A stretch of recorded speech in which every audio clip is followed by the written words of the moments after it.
Okay, the next thing we need to do is start adding our questions. So go to the Add Question button and click it.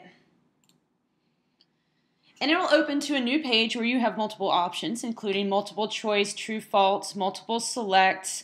You can even make matching.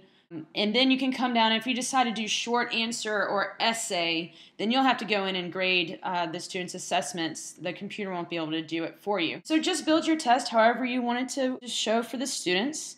I'm going to give you the example from a multiple choice. You can click on it.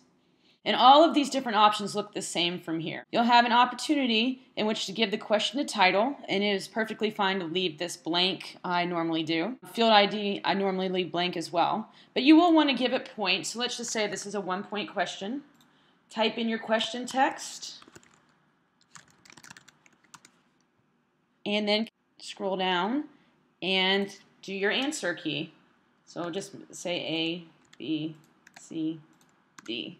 And in this case, the correct answer would be B, so I'm going to hit that. See how it says it's 100% correct. And if you choose to, you can enter feedback. And if you hit this, then you could add something like, this is not correct because, etc. So that might be something you want to add so your students can get feedback when they're reviewing their test. And then continue to scroll down. Pull this down just a bit.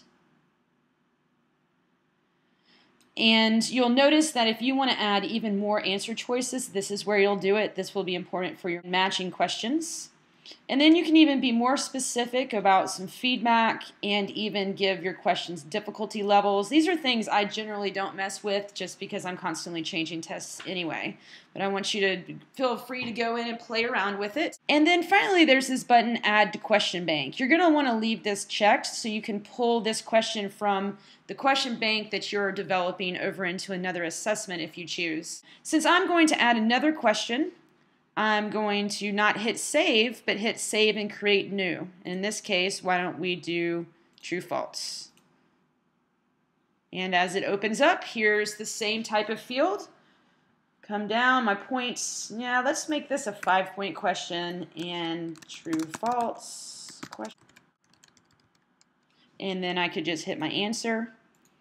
Again, I could give feedback if I wanted in the same options below. I have Add to Question Bank clicked, and this time I'm through with this test, so I'm just going to hit Save. And as you can see on our test page, here are our 2 questions. Now, if you want to see what this looks like from a student point of view, just come up and hit Preview. And here's the questions that we just made.